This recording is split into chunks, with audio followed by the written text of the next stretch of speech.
सुप्रभात बच्चों, मैं वरुण सिंह। विभिन्न प्रतियोगी परीक्षाओं जैसे SSC, CGL, CPO, CHSL, steno, MTS, RRB, CDS, NDA, BPSC तथा विभिन्न प्रतियोगी परीक्षाओं जैसे बिहार पुलिस, बिहार दरोगा, अन्य सभी प्रतियोगी परीक्षाओं के लिए वस्तुनिष्ठ प्रश्न यानी कि एमसीक्यू जो से संबंधित प्रश्न जो कि आपके मात्रक और मापन से है, उन्हीं प्रश्नों को आज हम बताने जा रहे हैं। ये एमसीक्यू टाइप क्वेश्चन है और आप हमारे वीडियो के अंत तक बने रहेंगे। तो आज का पहला वस्तुनिष्ठ प्रश्न है मापन और मात्रक से, वो है कोणीय त्वरण का एसआई मात्रक है। ये बच्चों लेक्चर 21 है और कोणीय त्वरण का एसआई मात्रक है। तो कोणीय त्वरण बराबर होता है कोणीय वेग। कोणीय त्वरण बराबर होता है कोणीय वेग बटा समय। कोणीय वेग बटा समय। कोणीय त्वरण बराबर कोणीय वेग बटा समय। तो कोणीय वेग बटा समय कोणीय त्वरण होता है। तो कोणीय वेग का जो मात्रक होता है वो होता है रेडियन प्रति सेकेंड। रेडियन प्रति सेकेंड एस लगा हुआ है और समय का मात्रक है बच्चों सेकेंड। तो यहां क्या हो जाएगा, रेडियन और 2 सेकेंड जो है वो नीचे है, एस एस ये दोनों नीचे। तो क्या हो जाएगा, रेडियन प्रति सेकेंड स्क्वायर। तो कोणीय त्वरण का एसआई मात्रक जो होगा वो होगा रेडियन प्रति सेकेंड स्क्वायर। कोणीय वेग का अगर मात्रक पूछा जाता तो रेडियन प्रति सेकेंड। कोणीय वेग का रेडियन प्रति सेकेंड होगा और कोणीय त्वरण का हो जाएगा रेडियन प्रति सेकेंड स्क्वायर। जड़त्व आघूर्ण की एसआई इकाई है।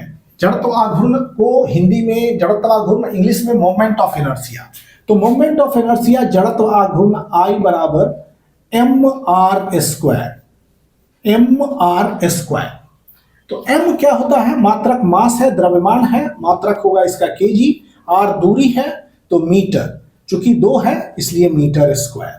तो जड़त्व आघूर्ण का एसआई इकाई, जड़त्व आघूर्ण को इंग्लिश में मोमेंट ऑफ इनर्शिया कहते हैं। मोमेंट ऑफ इनर्शिया का एसआई यूनिट जो होगा वो केजी मीटर स्क्वायर हो जाएगा। चूंकि moment of inertia M R square के बराबर है, एम का हो जाएगा केजी, आर का मीटर का स्क्वायर हो जाएगा। थर्ड क्वेश्चन है बच्चों दाब प्रवणता। दाब प्रवणता का एसआई मात्रक होगा। बच्चों दाब का मात्रक, एसआई मात्रक पास्कल। तो पास्कल, तो यहां दाब प्रवणता का अर्थ क्या हो गया, दाब बटा दूरी। दाब बटा दूरी दाब प्रवणता हो गया। ये हो गया दाब प्रवणता। तो दाब का क्या होता है, पास्कल, पीए पास्कल, और दूरी का क्या होता है, मीटर।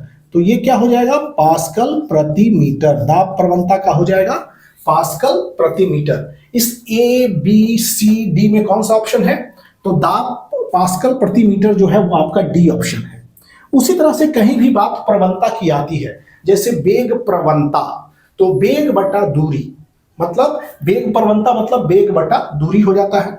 तो उसी तरह से दाब प्रवणता का एसआई मात्रक पास्कल प्रति मीटर होगा, यहां पर लिखा गया है। अब है पैराविद्युतांक। पैराविद्युतांक का एसआई मात्रक है। तो पैराविद्युतांक कहते हैं, आप कूलम्स लॉ जब भी पढ़े होंगे तो 1/4 पाई इप्सिलॉन नॉट। ये इप्सिलॉन नॉट जो है वो है पैराविद्युतांक। तो इसका मात्रक जो होता है फैराड प्रति मीटर। इसको और आप लिख सकते हैं एफ से फैराड और प्रति मीटर। ये हो गया पैराविद्युतांक का मात्रक। तो फोर्थ का सी ऑप्शन जो होगा वो करेक्ट होगा, फैराड प्रति मीटर। और फिफ्थ है ओम मीटर। मात्रक है ओम मीटर को आप लिख सकते हैं ओम मीटर, और आप लिख सकते हैं ओम मीटर। ओम को ऐसे भी लिखा जाता है, ये ओम के जगह पर है और ये मीटर के जगह पर है, ओम मीटर। तो ओम मीटर मात्रक है विशिष्ट प्रतिरोध का। विशिष्ट प्रतिरोध को दूसरा क्या कहते हैं, विशिष्ट प्रतिरोध को प्रतिरोधकता भी कहते हैं। प्रतिरोधकता, प्रतिरोधकता। अगर पूछ दे प्रतिरोधकता का मात्रक क्या होगा, ओम मीटर। ओम मीटर या इस तरह से। तो ओम मीटर किसका मात्रक है, प्रतिरोधकता का, या कह सकते हैं उसको विशिष्ट प्रतिरोध का। तो ओम मीटर ये मात्रक हो गया। तो अगला प्रश्न अब आपके साथ है, 6th प्रश्न, 6ठा प्रश्न है, एमसीक्यू है। प्लैंक नियतांक का एसआई मात्रक है। प्लैंक नियतांक पढ़िएगा, ऊर्जा में जब एटॉमिक फिजिक्स में पढ़िएगा, परमाणविक भौतिकी में E equal to H nu होता है, जहां H को प्लैंक नियतांक कहते हैं। तो प्लैंक नियतांक जो होता है उसको एक कांस्टेंट है, इसको लिखा जाता है 6.626 10 to the power -34 joule second. तो यहाँ पर क्या लिखे हैं? Joule second. किसका मात्रक लिखे हैं? प्लैंक स्थिरांक का। तो प्लैंक स्थिरांक का एसआई मात्रक क्या होगा? Joule second. प्लैंक स्थिरांक का एसआई मात्रक जूल सेकेंड होगा और इसका मान होता है 6.626 into 10 to the power -34 joule second. तो मात्रक हो गया प्लैंक नियतांक का जूल सेकेंड। ओके, अब जूल सेकेंड निम्न में से किसकी इकाई है? बच्चों देखिए, जूल सेकेंड एक तो मात्रक हो गया प्लैंक नियतांक का, दूसरा कोणीय संवेग का भी जो एसआई मात्रक है वो जूल सेकेंड ही होता है। तो दूसरा कोणीय संवेग को द्रव्यमान गुना वेग गुना त्रिज्या MVR, तो ये कोणीय संवेग का जो मात्रक है वो जूल सेकेंड ही होता है। तो याद रखेंगे ये कि कोणीय संवेग और प्लैंक नियतांक का दोनों का एक ही मात्रक है, जूल सेकेंड। अब 8th प्रश्न है बच्चों, रेडियो सक्रियता की SI इकाई है, मतलब रेडियो एक्टिविटी की SI यूनिट क्या होगी? रदरफोर्ड, रोटेंजन, बैकरेल और क्यूरी। तो बच्चों बैकरेल जो होता है वो SI यूनिट है आपका, रेडियो एक्टिविटी का SI unit. Curie traditional unit है और बैकरेल जो है वो SI यूनिट है। ट्रेडिशनल यूनिट क्यूरी और बैकरेल एक विखंडन प्रति सेकेंड, ये एक बैकरेल कहलाता है। और क्यूरी जो है वो परंपरागत यूनिट है। अब ट्रेडिशनल यूनिट इसको कह सकते हैं। 9th है ध्रुव शक्ति, पोल स्ट्रेंथ की SI मात्रक है। तो 9th प्रश्न है ध्रुव शक्ति, पोल स्ट्रेंथ। तो पोल स्ट्रेंथ बराबर धारा गुना क्षेत्र, धारा I ampere metre. Pole strength का SI यूनिट हो जाएगा एम्पियर मीटर। तो ampere metre is SI unit of pole strength. ध्रुव शक्ति का SI मात्रक है एम्पियर मीटर। 10th प्रश्न है, एक न्यूटन बराबर होता है, बल का SI मात्रक होता है न्यूटन और CGS मात्रक होता है डाइन। तो SI मात्रक होता है बल का न्यूटन और CGS मात्रक होता है डाइन, और एक न्यूटन बराबर होता है 10 के पावर 5 डाइन। अब निम्न में कौन ऊर्जा की इकाई नहीं है? तो एक ऑप्शन दिया है kilowatt, B option erg, C option joule, D option kilowatt घंटा। तो बच्चों किलोवाट चाहे वाट में अगर समय से गुना हो जाता है तो वो ऊर्जा की इकाई हो जाएगा। तो किलोवाट जो है वो ऊर्जा की इकाई नहीं है, लेकिन किलोवाट घंटा ऊर्जा की इकाई हो जाएगा। तो ये ऊर्जा की इकाई हो गई। जूल ऊर्जा का SI मात्रक है, अर्ग ऊर्जा का CGS मात्रक है और किलोवाट पावर शक्ति का मात्रक है। 1000 वाट बराबर 1 किलोवाट। तो किलोवाट कौन ऊर्जा की इकाई नहीं है? तो इसमें जो है सभी ये ऊर्जा की इकाई है, ये भी ऊर्जा की इकाई है, ये भी ऊर्जा की इकाई है। किलोवाट आपका जो है वो ऊर्जा की इकाई नहीं है। इलेक्ट्रॉन वोल्ट किसकी इकाई है? तो ऊर्जा बराबर क्या होता है? वर्क बराबर Q इंटू V, कार्य होता है। तो देखिए चार्ज गुना विभवांतर ये कार्य के बराबर होता है। तो यहां पर आवेश क्या है? इलेक्ट्रॉन, और V विभवांतर है तो विभव है। तो इलेक्ट्रॉन वोल्ट मतलब इलेक्ट्रॉन वोल्ट किसकी इकाई हो गई? तो ए ऑप्शन है आवेश का, बी ऊर्जा का, सी विभवांतर का, डी बल का। तो बच्चों इलेक्ट्रॉन वोल्ट ऊर्जा की इकाई है। प्रकाश विद्युत प्रभाव में आप काफी इलेक्ट्रॉन वोल्ट से देखे होंगे प्रश्न। 13वां प्रश्न है बच्चों कि पृष्ठ तनाव का मात्रक है A newton metre square, newton प्रति मीटर, केजी प्रति मीटर, केजी मीटर प्रति स्क्वायर, प्रति मीटर स्क्वायर। तो पृष्ठ तनाव को गामा से सूचित कर सकते हैं। फोर्स अपॉन लेंथ बराबर क्या हुआ? Newton by metre. फोर्स का ऐसा यूनिट न्यूटन और लेंथ का ऐसा यूनिट मीटर। तो क्या हो गया? न्यूटन प्रति मीटर। तो पृष्ठ तनाव का मात्रक हो गया न्यूटन प्रति मीटर। अब हम 14th प्रश्न की तरफ बढ़ेंगे और हमारा 14वां प्रश्न है, गॉस निम्न में से किसकी इकाई है? बच्चों गॉस जो है आपको विद्युत इलेक्ट्रिक मतलब कि इलेक्ट्रोस्टैटिक्स में भी पढ़ना है और चुंबकीय क्षेत्र में भी पढ़ना है फ्लक्स के बारे में। तो फ्लक्स का निर्देशन होता है आपका फाई से, लेकिन चुंबकीय क्षेत्र और विद्युतीय क्षेत्र में फ्लक्स को जो है वो फाई से दिखाया गया है। लेकिन गॉस जो है, खासकर आप चुंबकीय क्षेत्र में पढ़ेंगे गॉस, इतना गॉस, तो मतलब गॉस जो है वो खासकर चुंबक से संबंधित है, इसलिए बी यहां पर मैग्नेटिक फील्ड को निरूपित किया गया है। फ्लक्स, हालांकि फ्लक्स फाई चुंबकीय क्षेत्र और विद्युत क्षेत्र दोनों में उपयुक्त होता है, मतलब विद्युत क्षेत्र गुना क्षेत्रफल बराबर फ्लक्स और चुंबकीय क्षेत्र गुना क्षेत्रफल भी फ्लक्स ही होता है। लेकिन गॉस जहां तक बात आएगा तो खासकर वो चुंबकीय क्षेत्र के तरफ के लिए ही होगा, इसलिए बी ऑप्शन जो है आपका सही होगा। अब बच्चों, वाट निम्न में से किसके समतुल्य है? वाट, तो देखिए वाट मतलब शक्ति। तो विद्युत धारा में पढ़े हैं हम लोग एक सूत्र I² होता है, पढ़िएगा। तो धारा हो गया एम्पियर का स्क्वायर, प्रतिरोध ओम हो गया और टाइम सेकंड हो गया। लेकिन जैसे शक्ति की बात होती है तो क्या होता है समय, मतलब ये हो गया ऊर्जा, I² ऊर्जा हो गया, जहां धारा का एम्पियर स्क्वायर, I² है तो एम्पियर स्क्वायर, प्रतिरोध R का ओम, टाइम का सेकंड। लेकिन जैसे समय से भाग दे देते हैं तो वो शक्ति हो जाएगा, ये विद्युत ऊर्जा बटा समय, तो समय से भाग देने पर ये गायब हो जाएगा। तो क्या बचा? एम्पियर स्क्वायर इंटू ओम। तो इसका कौन सा जवाब सही है? इसमें देखिए A, B, C, D, और डी ऑप्शन में आपका दिया गया है एम्पियर स्क्वायर गुना ओम, तो डी ऑप्शन जो होगा वो सही होगा। अब बच्चों, चुंबकीय फ्लक्स की इकाई है, मतलब what is unit of magnetic flux?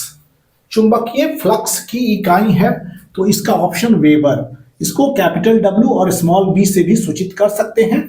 चुंबकीय फ्लक्स की SI इकाई है वेबर, कैपिटल W और स्मॉल b से भी सूचित कर सकते हैं।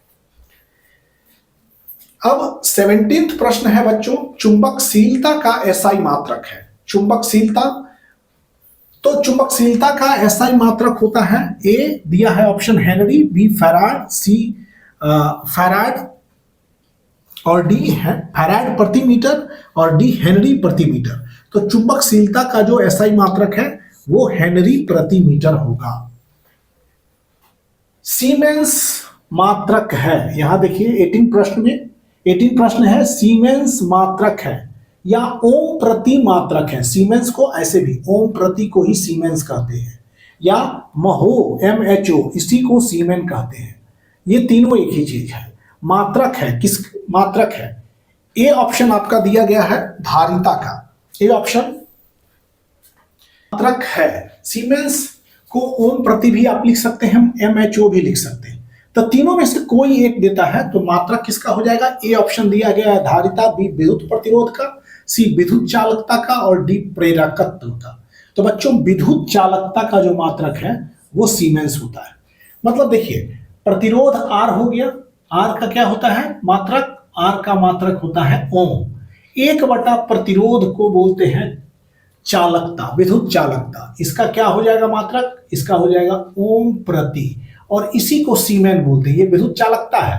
प्रतिरोध के, विद्युत प्रतिरोध के प्रतिलोम को विद्युत चालकता कहा जाता है। इसका मात्रक ओम प्रति, या इसको लिख सकते हैं MHO या सीमेन, तीनों एक ही चीज है। तो ऑप्शन कौन सा सही होगा? सी।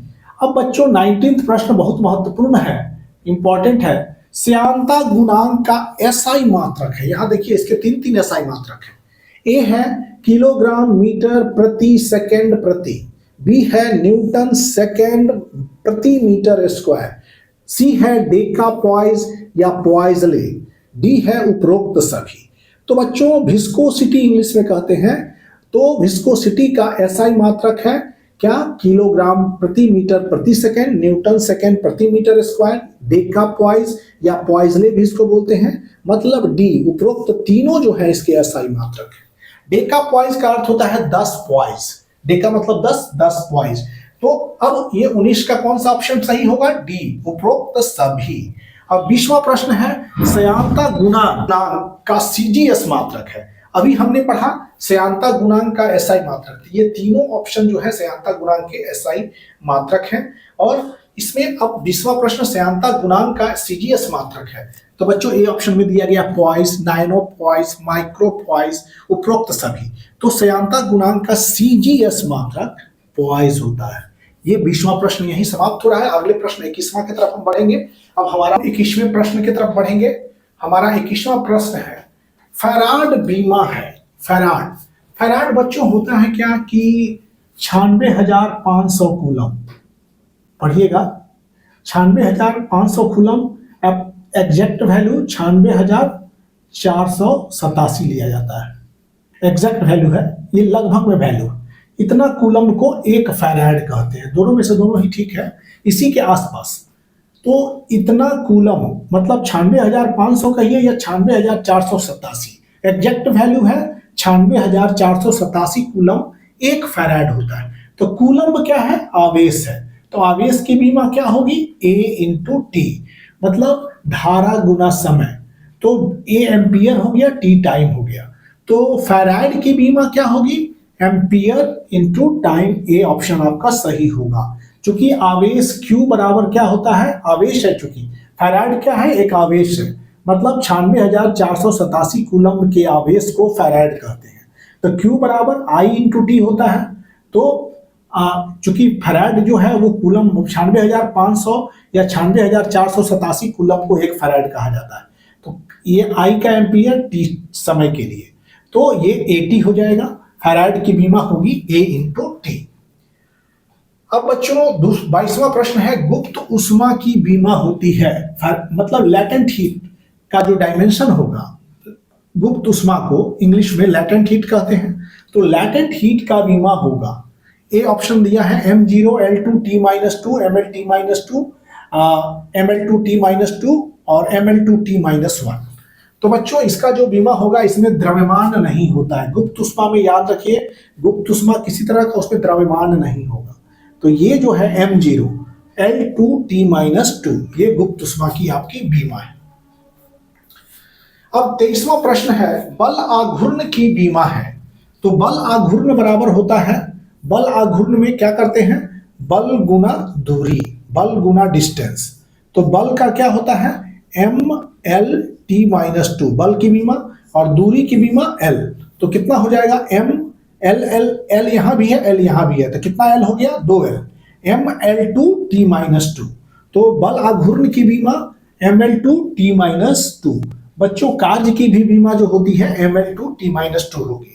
बल आघूर्ण का बीमा ML2T-2, कार्य की भी बीमा ML2T-2। मतलब किसी तरह का कार्य हो, या इलेक्ट्रिकल एनर्जी हो, विद्युतीय कार्य हो, चुंबकीय कार्य हो, घर्षण द्वारा कार्य, किसी तरह में कार्य लगा दीजिएगा तो बीमा यही आएगा ML2T-2।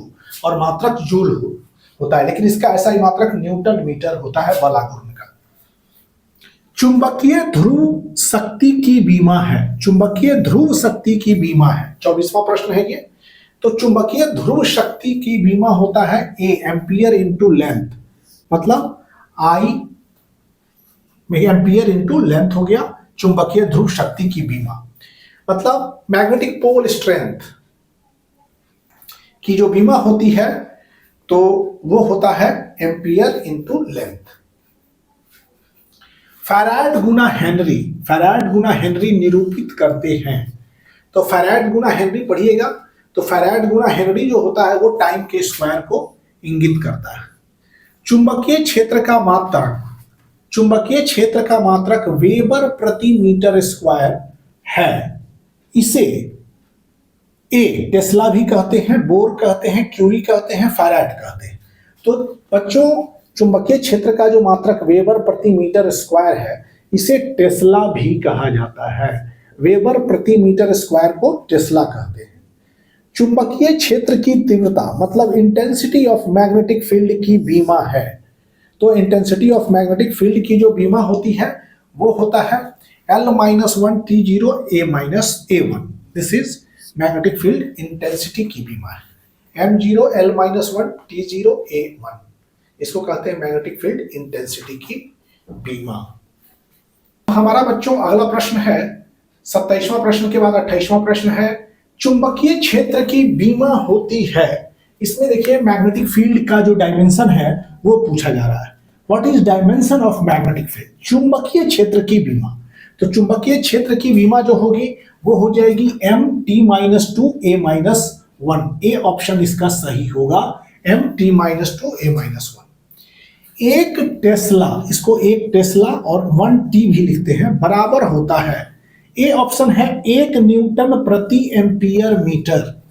1 न्यूटन प्रति एम्पियर मीटर। बी है 1 वेबर प्रति मीटर स्क्वायर। सी है 1 न्यूटन प्रति एम्पियर। डी है ए और बी दोनों सही हैं। तो बच्चों यहां 1 टेस्ला 1 न्यूटन प्रति एम्पियर मीटर होता है या 1 वेबर प्रति मीटर स्क्वायर होता है। ये दोनों ऑप्शन जो है इसके सही हैं, 1 टेस्ला के बराबर होते हैं और इसलिए हमारा आंसर कहता है कि ये डी जो है ये इसका सही उत्तर होगा, क्योंकि ए और बी दोनों सही हैं। ये हमारा 29वां प्रश्न था। अब 30वां प्रश्न में है, ईएमयू पद्धति में चुंबकीय क्षेत्र का मात्रक होता है। फिर से सुनिए, ईएमयू पद्धति में चुंबकीय क्षेत्र का मात्रक होता है। ए ऑप्शन है गॉस, बी ऑप्शन है हेनरी, सी ऑप्शन है आपके हर्ट्ज और डी ऑप्शन है इसमें इनमें से कोई नहीं।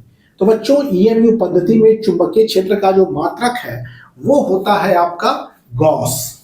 इसको सही करेंगे, गॉस सही जवाब होगा, मतलब ये गॉस जो है वो सही ऑप्शन है, ए ऑप्शन। अब बच्चों हमारा 31वां प्रश्न है, एक गॉस बराबर होता है। ए ऑप्शन है 10 के पावर -4 टेस्ला, बी ऑप्शन है 10 के पावर -5 टेस्ला, सी ऑप्शन है 10 के पावर -7, डी 10 के पावर -3। तो बच्चों एक गॉस जो होता है वो बराबर होता है 10 के पावर -4 टेस्ला के।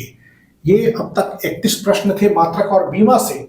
और बच्चों ये लेक्चर 21 जो कि सामान्य विज्ञान मात्रक और मापन से है, केवल एमसीक्यू टाइप क्वेश्चन अभी हम पढ़ा रहे हैं और ये 21वां लेक्चर जो है मात्रक और मापन से, मात्रक और बीमा से यही समाप्त हो रहा है। ये केवल वस्तुनिष्ठ प्रश्न थे। अब अगले लेक्चर 22 में हम कुछ और वस्तुनिष्ठ प्रश्नों को लेकर आएंगे। तब तक thank you for watching video. आप हमारे चैनल को लाइक कीजिए, शेयर कीजिए और सब्सक्राइब कीजिए।